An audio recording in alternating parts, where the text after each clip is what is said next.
વિદ્યાર્થી મિત્રો, આજના આ ખાસ વિશ્લેષણમાં તમારું સ્વાગત છે. આજે આપણે પરીક્ષાની દ્રષ્ટિએ એક ખૂબ જ મહત્વપૂર્ણ અને રસપ્રદ વિષય પર ચર્ચા કરવા જઈ રહ્યા છીએ, અને તે છે ટપક સિંચાઈ એટલે કે ડ્રીપ ઇરિગેશન. આ માત્ર ઉપરછલ્લી ચર્ચા નથી, પણ ખાસ તમારા માટે તૈયાર કરવામાં આવેલો એક માસ્ટર ક્લાસ છે. આપણે પાઠ્યપુસ્તકના લખાણને ફકરા દર ફકરા એકદમ વિગતે સમજીશું. તો ગોખણપટ્ટી બિલકુલ ભૂલી જાઓ અને ચાલો આધુનિક કૃષિની આ શાનદાર તકનીકના પાયાના ખ્યાલોને કાયમ માટે મગજમાં ઉતારી લઈએ. આજના આપણા આ વિશ્લેષણની રૂપરેખા એકદમ સ્પષ્ટ છે. આપણે શરૂઆત કરીશું ટપક સિંચાઈની મૂળભૂત બાબતોથી. ત્યારબાદ જોઈશું કે આ પદ્ધતિ કયા પાક અને જમીન માટે આદર્શ છે, તેમાં કઈ કઈ સમસ્યાઓ આવે છે અને આખી સિસ્ટમ કામ કેવી રીતે કરે છે. અને હા, છેલ્લે પરીક્ષા માટે ખૂબ જ અગત્યના એવા પારિભાષિક શબ્દો પણ જોઈશું. તો ચાલો આગળ વધીએ. તો સૌથી પહેલાં પાઠ્યપુસ્તકના પ્રથમ ફકરા પર નજર કરીએ. આખરે ટપક સિંચાઈ છે શું? જુઓ, નામ પરથી જ ખ્યાલ આવી જાય છે. ટપક સિંચાઈ. પાઠ્યપુસ્તક મુજબ આ પદ્ધતિમાં નાના વ્યાસવાળી પ્લાસ્ટિકની પાઇપો દ્વારા જમીન પર અત્યંત ધીમા દરે પાણી ટપકાવવામાં આવે છે. ધીમો દર એટલે કેટલો? કલાકના માત્ર 2 થી 20 લીટર જેટલો. આ પાઇપોમાં એમિટર નામના નાના કાણા કે આઉટલેટ હોય છે. અહીં સૌથી મજાની વાત એ છે કે પાણી આખા ખેતરમાં નથી ફેલાતું, પણ સીધું જ છોડના મૂળ પાસે પહોંચે છે. હવે તમે વિચારતા હશો કે આમાં નવું શું છે?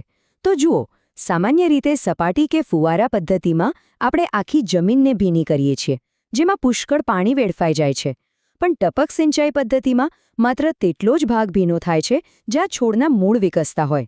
આ સીધી સરખામણી આપણને બતાવે છે કે જળ સંરક્ષણ એટલે કે પાણી બચાવવા માટે આ પદ્ધતિ શા માટે બેસ્ટ છે. પાઠ્યપુસ્તકમાં આપેલી બીજી એક અગત્યની વિગત નોંધવા જેવી છે. આ પદ્ધતિમાં પાણી ખૂબ જ ધીમેથી પણ વધુ વારંવાર આપવામાં આવે છે, સામાન્ય રીતે દર 1 થી 3 દિવસે. આનાથી થાય છે એવું કે જમીનમાં ભેજનું પ્રમાણ સતત જળવાઈ રહે છે, જે છોડના વિકાસ માટે એકદમ જાદુ જેવું કામ કરે છે. ચાલો હવે બીજા ફકરા તરફ જઈએ. શું આ પદ્ધતિ દરેક જગ્યાએ અને દરેક પાક માટે વાપરી શકાય? વાસ્તવમાં આ પદ્ધતિ દરેક પાક માટે આર્થિક રીતે પોસાય તેવી નથી. કેમ?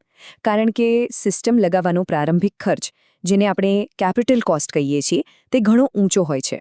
આથી ખેડૂતો સામાન્ય રીતે મૂલ્યવાન પાક માટે જ આનો ઉપયોગ કરે છે. શાકભાજી, નરમ ફળ અને ખાસ કરીને ફળોના બગીચા કે જ્યાં દરેક ઝાડને અલગથી પાણી આપવાનું હોય, ત્યાં આ પદ્ધતિ આશીર્વાદ સમાન છે. હવે ત્રીજો ફકરો જોઈએ.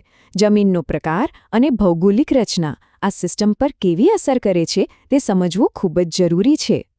ધારો કે જમીન એકદમ સપાટ નથી, પણ ટેકરીઓ કે ઢોળાવવાળી છે, તો ત્યાં પાકને કુદરતી ઢોળાવની સમાંતર એટલે કે સમોચ્ચ રેખાઓ અથવા કન્ટૂર લાઇન્સ પર વાવવામાં આવે છે. પાણીનું સમાન વિતરણ થાય તે માટે પાણીની પાઇપોને પણ આ જ કન્ટૂર લાઇન્સ પ્રમાણે વ્યવસ્થિત રીતે ગોઠવવામાં આવે છે. છે ને ગજબનું એન્જિનિયરિંગ?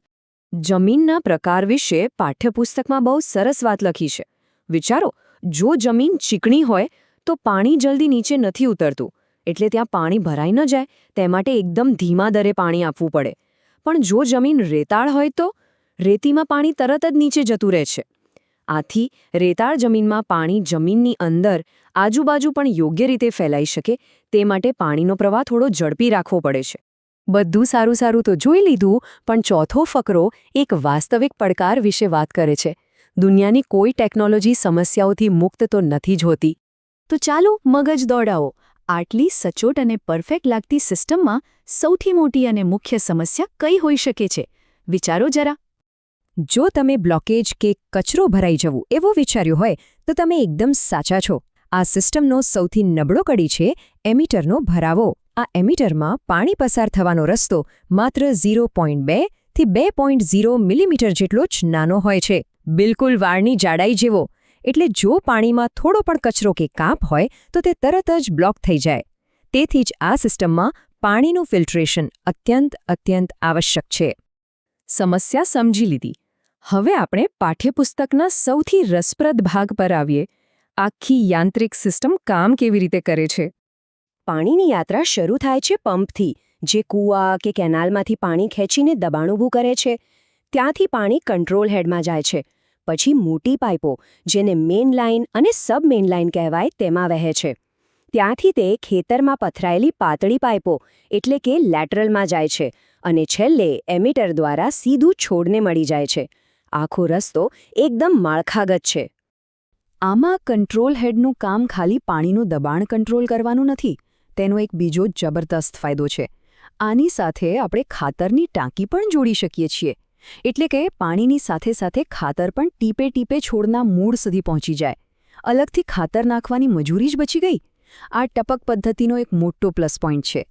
અહીં પાઠ્યપુસ્તક એક ખાસ સૂચના આપે છે જે ધ્યાન રાખવા જેવી છે.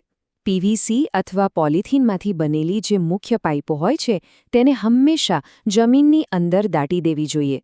જો તે સૂર્યના સીધા તડકામાં ખુલ્લી રહે તો ગરમી અને રેડિયેશનના કારણે તે ખૂબ જ ઝડપથી ખરાબ થઈને તૂટી શકે છે. વિદ્યાર્થી મિત્રો, પરીક્ષામાં પૂછાઈ શકે તેવી એક અગત્યની હકીકત નોંધી લેજો. છોડ સુધી પાણી પહોંચાડતી જે પાતળી પાઇપો હોય છે, જેને આપણે લેટરલ કહીએ છીએ, તેનો વ્યાસ સામાન્ય રીતે કેટલો હોય છે? એક્ઝેક્ટલી 13 થી 32 મિલીમીટરની વચ્ચે. આ સ્ટાન્ડર્ડ સાઇઝ છે જે પાણીના દબાણને સંતુલિત રાખે છે. બસ, હવે આપણે વિશ્લેષણના અંતિમ પડાવ પર છીએ. આપણે આખી પ્રક્રિયા સમજી લીધી, તો હવે પાઠ્યપુસ્તકના અંતે આપેલા આવશ્યક પારિભાષિક શબ્દો પર એક નજર કરી લઈએ. આ શબ્દો તમને ટેકનિકલ રીતે વધારે મજબૂત બનાવશે. પહેલો શબ્દ છે સેડિમેન્ટ્સ, એટલે કે પાણીમાં રહેલો કાપ અથવા કચરો જે એમિટરને બ્લોક કરી શકે છે. બીજો શબ્દ છે એડેક્વેટ, એટલે કે છોડને જોઈતું હોય તેટલું પૂરતું પાણી. અને ત્રીજો શબ્દ કેપિટલ, જેનો અર્થ અહીં પૈસા અથવા પ્રારંભિક મૂડીરોકાણ થાય છે. આ શબ્દો મગજમાં એકદમ ફિટ કરી લેજો. અને છેલ્લે આખી સિસ્ટમના હીરો એમિટરની વ્યાખ્યા ફરી એકવાર તાજી કરી લઈએ. એમિટર એવા નાના ઉપકરણો છે જે લેટરલ પાઇપમાંથી આવતા પાણીના પ્રવાહને સંપૂર્ણ રીતે અને અત્યંત ચોકસાઈથી નિયંત્રિત કરીને ટીપે ટીપે છોડના મૂળ સુધી પહોંચાડે છે. તો આપણે જોયું કે ટપક સિંચાઈ એ માત્ર એક પદ્ધતિ નથી, પણ પાણીના દરેક ટીપાને બચાવવાનું એક વિજ્ઞાન છે. હવે એક વિચારવા જેવો પ્રશ્ન. ભવિષ્યમાં જ્યારે આખી દુનિયા પાણીની અછતનો સામનો કરી રહી હશે, ત્યારે જળ સંરક્ષણની આ અત્યાધુનિક તકનીકો આપણા વૈશ્વિક ખેતીના ભવિષ્યને કેવી રીતે બચાવશે? આ દિશામાં આપણે સૌએ વિચારવું જ રહ્યું. આ પ્રશ્ન સાથે આજના આ વિશ્લેષણને અહીં જ વિરામ આપીએ છીએ. જોડાયેલા રહો અને નવું શીખતા રહો.